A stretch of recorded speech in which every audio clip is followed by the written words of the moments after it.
Il est 13h, l'heure d'un nouveau journal sur RTI1. Madame, monsieur, bonjour, soyez les bienvenus. Ensemble, voyons les titres de cette édition.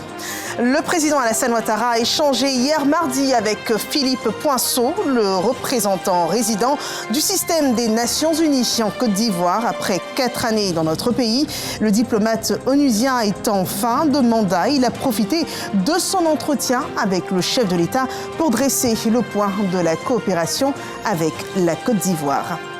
Le monde se colore en bleu. Ce mercredi, c'est la journée mondiale des droits de l'enfant, une journée annuelle d'action menée par l'UNICEF pour les enfants et qui porte cette année le thème « Écoutons l'avenir ». Et dans ce 13h, nous vous proposons de suivre le bilan des actions de l'organe onusien présenté par le représentant pays de l'UNICEF. Il était l'invité de la rédaction de Fraternité Matin. Et l'actualité hors de nos frontières avec des dizaines de milliers de moustiques génétiquement modifiés qui ont été lâchés à Djibouti pour tenter d'enrayer la propagation d'une espèce envahissante qui transmet le paludisme. Ce sont des moustiques mâles, non piqueurs et porteurs d'un gène qui tue les femelles, l'anophèle principalement, responsable du paludisme, avant même qu'elles n'atteignent la majorité. Un conseil des ministres se tient ce 20 novembre 2024 au palais de la présidence de la République à Abidjan. Une réunion sous la présidence du chef de l'État Alassane Ouattara. Rappelons que la dernière réunion du genre s'est tenue il y a un peu moins d'un mois, le 30 octobre dernier. L'actualité en Côte d'Ivoire avec le coordonnateur résident du système des Nations Unies en Côte d'Ivoire qui rencontrait hier le président de la République. Philippe Poinceau est en fin de mandat dans notre pays, une mission qu'il achève avec beaucoup d'optimisme. La Côte d'Ivoire est sur une dynamique de développement confiant qui construit son leadership en Afrique, disait-il. Mahama Traoré nous fait le point. Depuis janvier 2020, Philippe Poinceau œuvre à ce que les structures du système des Nations Unies en Côte d'Ivoire interagissent de manière cohérente et intégrée, de sorte à apporter des réponses aux besoins nationaux. En fin de mission, le coordonnateur résident du système des Nations Unies vient faire ses adieux au chef de l'État. Il dresse un bilan positif de la coopération avec la Côte d'Ivoire. Une contribution que nous avons pu apporter sur des questions de développement avec des ressources qui ont été mobilisées aussi en addition à celles de la Côte d'Ivoire. Et puis, j'en ai profité également pour féliciter son Excellence, Monsieur le Président de la République, pour les belles réalisations en Côte d'Ivoire, que ce soit en matière d'institutions qui ont été mises en place et bien sûr d'infrastructures qui viennent soutenir l'essor du pays. Je quitte cette fonction avec très optimiste, avec le sentiment que la Côte d'Ivoire est sur la bonne voie et si elle continue comme ça, sera un modèle pour l'Afrique entière. 18 organismes dont l'OMS, le PNUD, l'UNICEF, la FAO ou encore ONU Femmes forment le système des Nations Unies en Côte d'Ivoire. Et si un tel bilan est fait sur la Côte d'Ivoire, c'est bien grâce à la somme des réalisations tant infrastructurelles qu'institutionnelles. Et sur ce point, le Sénat ne brouille pas la dynamique. Les sénateurs de la Commission des affaires économiques et financières sont formés en analyse fiscale. Ils devront, dans un rien de temps, maîtriser les méthodes et techniques d'analyse de l'annexe fiscale, nous dit Kader Sogodogo. Ils sont tous sénateurs. Ils appartiennent à la Commission des affaires économiques et financières. Ils sont à l'école pour renforcer leur capacité à l'analyse fiscale, cadre théorique, régimes fiscaux en Côte d'Ivoire, mécanismes et méthodes de lecture, etc. seront sur la table des matières.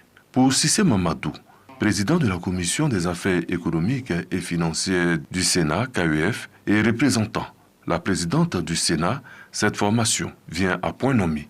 Le présent séminaire qui vise à renforcer les capacités des sénateurs en matière d'analyse fiscale s'inscrit dans la démarche d'amélioration continue à laquelle notre commission s'est inscrite. Je suis donc convaincu qu'au terme de ce séminaire, la KEF formulera des observations pertinentes lors de l'analyse des documents économiques et financiers qui nous seront soumis par le gouvernement. Cette formation a été rendue possible grâce au programme Pays de renforcement de capacité, PPSC, et au projet d'amélioration de la gouvernance et de délivrance des services aux citoyens, PAGDS, avec un financement de la Banque mondiale. Et quand on parle du Sénat, les anciens parlementaires ne sont jamais bien loin, réunis en fêtière. Leur action est centrée sur la vie après le Parlement.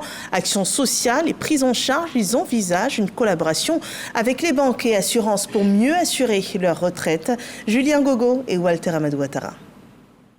Après 3 années d'existence, l'Association des anciens parlementaires de Côte d'Ivoire, APCI, dresse un bilan à mi-parcours de ses activités. L'APCI a un bureau exécutif de 29 membres qui se réunit tous les 3 ou tous les 4 mois pour faire le point des travaux et se projeter sur le futur. Discuter, échanger sur les problèmes sociaux. Après un certain nombre d'années, l'âge faisant, on a des difficultés pour avoir des prêts. Lors de cet atelier, auquel ont participé les membres du bureau exécutif de l'APCI, l'Assemblée nationale, autorité de tutelle de l'association, était représentée par son questeur. C'est avec un cœur plein de joie que j'ai bien accepté de représenter tous nos collègues ici à leur côté, pour savoir ce qu'il faut réellement pour leur survie, pour mener à bien leur retraite. Les sénateurs à la retraite, membres de droit de l'APCI, ont également pris part à ces échanges. Vous savez qu'il n'y a eu qu'une seule législature pour le moment, la législature de 2018-2023. Donc le Sénat, les anciens sénateurs que nous sommes, nous venons d'adhérer à la fêtière qui est l'APCI. Les conclusions de cet atelier seront mises à la disposition de l'Assemblée générale. Forte de 450 membres, l'Association des anciens parlementaires de Côte d'Ivoire, APCI, regroupe les anciens députés et sénateurs. À présent, écoutons l'avenir. C'est d'ailleurs le thème de la journée mondiale des droits de l'enfant, une journée annuelle d'action conduite par l'UNICEF pour les enfants.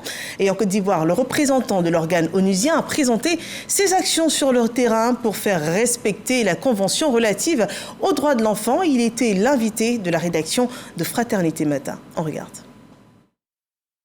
La rédaction du journal Fraternité Matin explore et s'interroge sur la situation des enfants en Côte d'Ivoire. Le Fonds des Nations Unies pour l'enfance, UNICEF en Côte d'Ivoire, est donc à la barre de la tribune les invités de la rédaction du quotidien gouvernemental. Jean-François Basse, représentant résident de l'institution, dresse à cette occasion le bilan de ses interventions. En collaboration avec le gouvernement ivoirien, l'UNICEF s'est engagé dans la lutte contre la mortalité infantile, pour la protection de l'enfant et la promotion de l'éducation dans le pays. En Côte d'Ivoire, nous comptons 12 359 agents de santé communautaires parce qu'ils constituent l'un des piliers du système de santé que nous connaissons, un système très organisé et décentralisé dans la totalité des 113 districts sanitaires. À ce jour, grâce aux efforts de l'ONESI et de ses partenaires, 78% des centres d'état civil établis dans les communes et les sous-préfectures sont digitalisés. Malgré des acquis, des défis sont à relever au niveau des enfants en situation de handicap et des déclarations des naissances. Le taux d'enregistrement des naissances des enfants d'au moins 1 an en 2023 est de 57,9%. À l'occasion de la célébration prochaine des 35 ans de la Convention relative aux droits de l'enfant, l'UNICEF appelle à une synergie d'action. Grâce aux efforts de l'État que l'UNICEF accompagne, l'enregistrement des naissances dans le délai légal des 3 mois progresse systématiquement, mais ce progrès doit être accéléré pour atteindre l'engagement de l'État à atteindre l'enregistrement universel d'ici 2030 selon les objectifs du développement durable. Malgré les investissements élevés du gouvernement dans le secteur de l'éducation, seuls 26% des enfants vivant avec un handicap avaient accès à l'éducation en 2023. Nous devons assurer des espaces d'apprentissage accessibles et inclusifs pour tous. À l'issue des échanges, l'UNICEF et la rédaction de Fraternité Matin, à travers le directeur général Serge Abdelnouo, se sont engagés à mutualiser leurs efforts. Le quotidien a déjà bénéficié d'équipements digital d'une valeur de 16 millions de francs CFA, dont de l'UNICEF. Une activité résumée par Jean-Marc Djadji. Et la magie de cette journée, c'est de voir des enfants camper des rôles inhabituels. Et si je vous dis TEDx Kids, imaginez tout de suite le talent et l'ambition à l'état pur.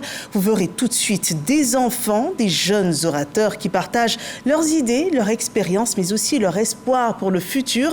Ils se focalisent sur des thématiques qui les touchent directement, l'éducation, la santé mentale, l'environnement, mais aussi les droits fondamentaux. Laure Goretti et Soro Corona.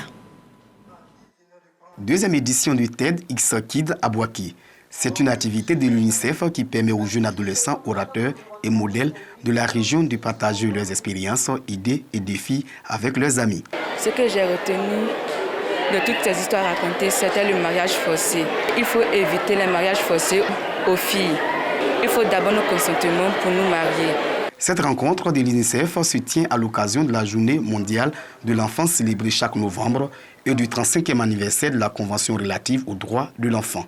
Donc le but de cet exercice aujourd'hui à travers le TEDx, c'est de montrer des situations réelles.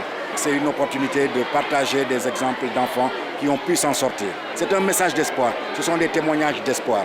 La vie peut être difficile, elle peut être parsemée d'embûches et d'obstacles, mais on arrive toujours à se relever et à continuer. Engagement, courage, exemple de résilience et d'excellence, autant de valeurs reflétées à travers des histoires racontées. C'est vrai, on est excellent, on a un parcours brillant, mais au fond, on a quand même des petits manques qui sont soit psychologiques ou physiques.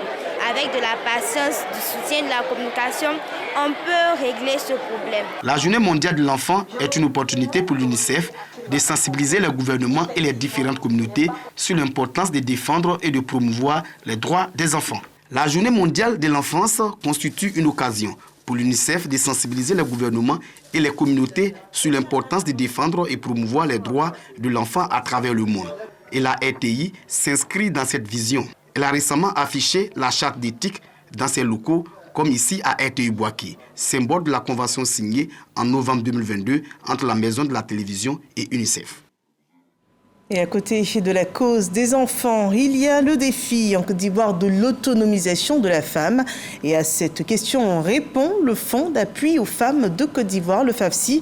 Dans le département de Bondoukou, ce sont 10 millions de francs CFA qui sont investis pour développer des activités génératrices de revenus. Un financement destiné aux femmes de Samporo, un village de la sous-préfecture de Sorobango. Nous en parlons avec Hermaniamia. Le Fonds d'appui aux femmes de Côte d'Ivoire, FAFSI, fait des heureuses à Samporo, village de la sous-préfecture de Sorobango dans le département de Bondoukou. Au nombre d'environ 300 femmes, elles ont reçu des chèques d'une valeur de 10 millions de francs CFA pour entreprendre des activités génératrices de revenus.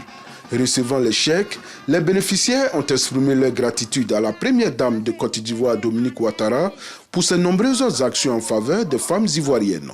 Elles ont également traduit leur reconnaissance au député de la circonscription, Krakwasi Paulin, qui œuvre pour les sorties de la précarité. Le député Paulin a toujours été là, qui a oublié ses nombreuses actions et soutien aux différentes activités dédiées aux femmes, qui a oublié les maïs Paulin, qui ne se souvient pas des récépissés de coopérative Paulin. Le député Krapolin s'est dit honoré de cette marque de reconnaissance.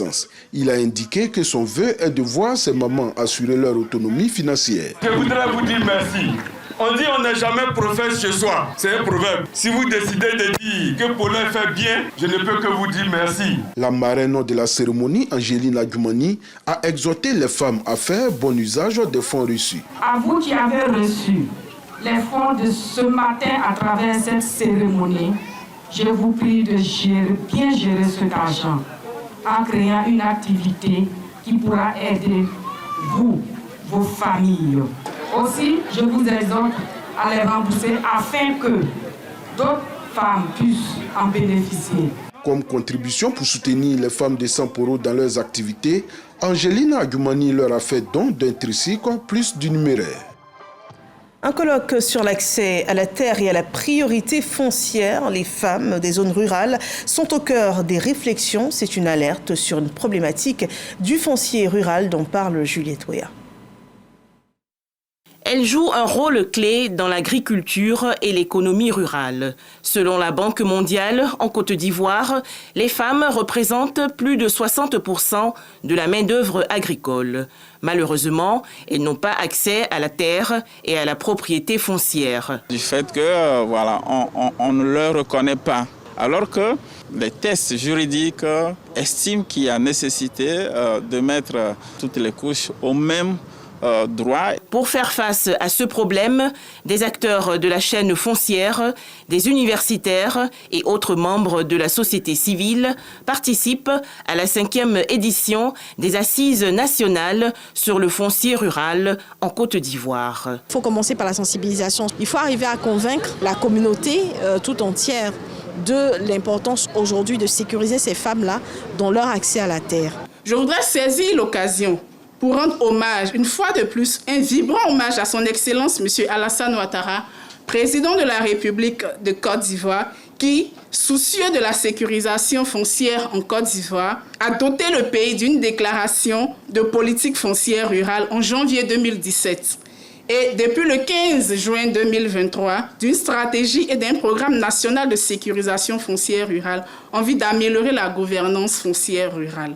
Au menu de l'édition 2024, des assises nationales sur le foncier rural, des panels autour du thème « Genre et foncier, quels enjeux et perspectives pour une gouvernance inclusive et une paix durable ». Et parlons de développement local avec le développement infrastructurel dans la région du Hambol, conduit par le Conseil régional. Le Conseil régional qui a visité récemment quelques infrastructures en cours de réalisation, mais aussi des sites qui abritent des projets en faveur des jeunes de cette région. Gervais Kwasi et Kader Sogodogo. Environ 3 milliards de francs CFA. C'est le montant planifié par le Conseil régional du Hambol pour la réalisation de travaux publics. Les ouvrages, dont certains sont en cours de finition et d'autres en phase d'étude, concernent les centres de santé, les écoles d'enseignement secondaire, des latrines sèches auxquelles il faudra ajouter des logements et bureaux de sous-préfecture dans les localités dépourvues.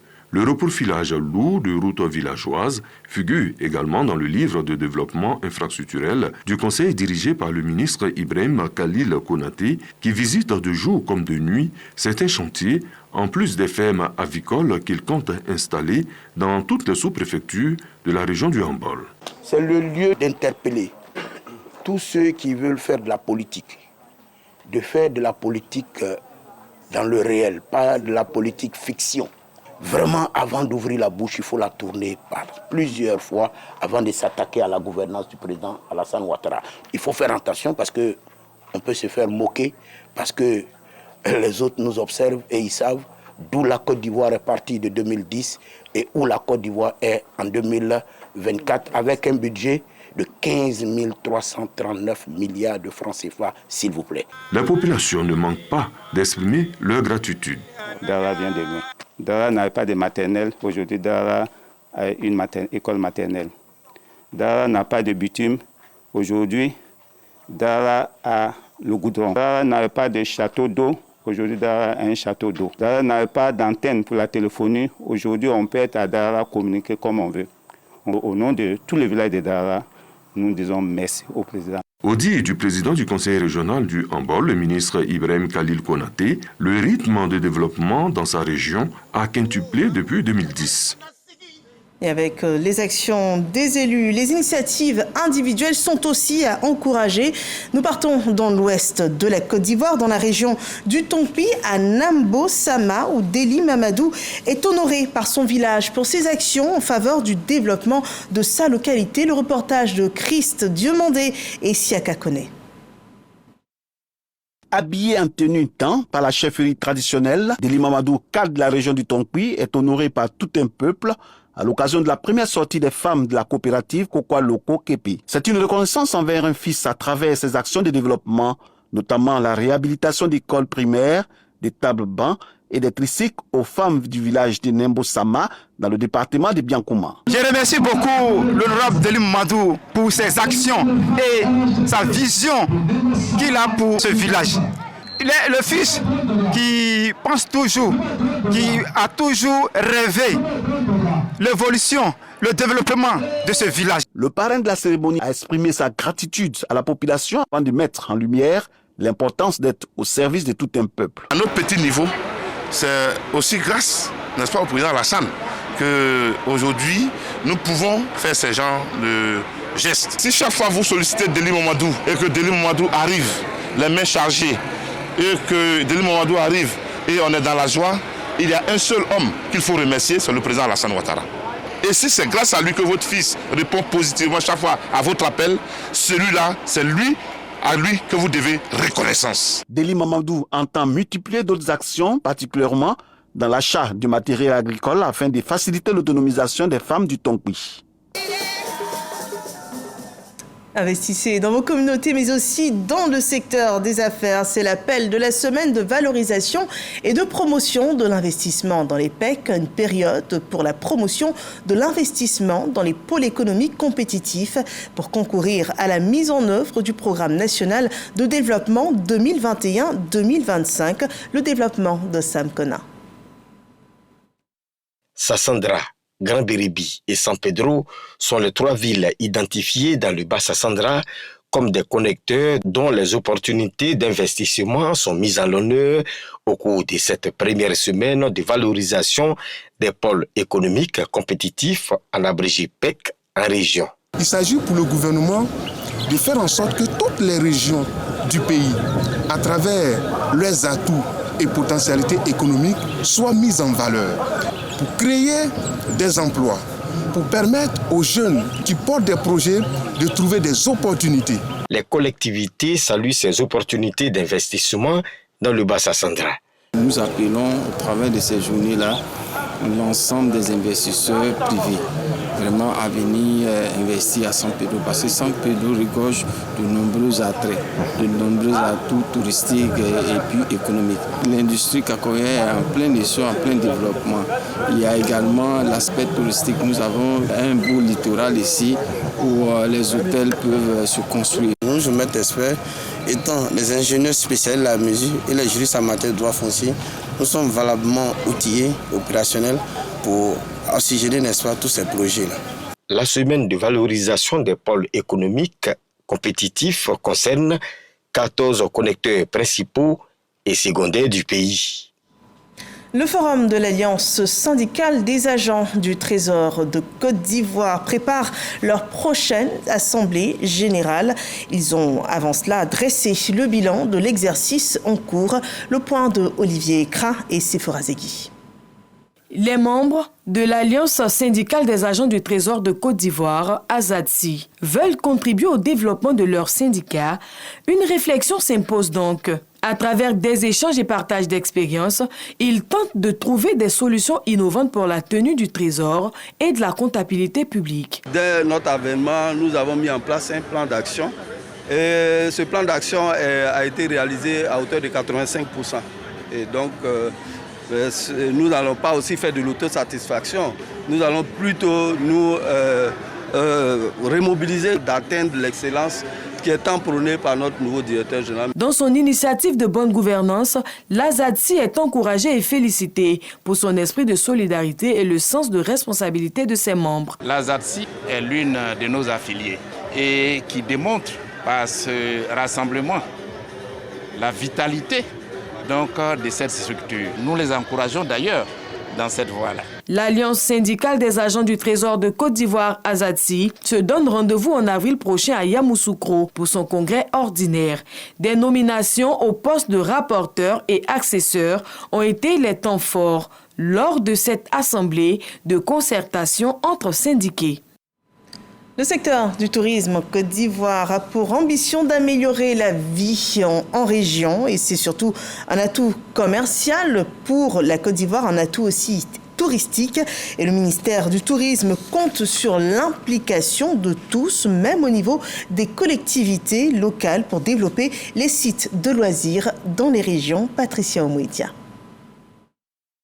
Au nom du ministre du Tourisme et des Loisirs, le directeur de cabinet Jean-Marie Kouakouata a précisé que cet atelier s'inscrit dans le cadre de la stratégie Sublime Côte d'Ivoire qui ambitionne de positionner le pays comme un centre de divertissement majeur en Afrique de l'Ouest. Nous pouvons nous poser aussi des questions Qu'est-ce que la Côte d'Ivoire apporte de particulier?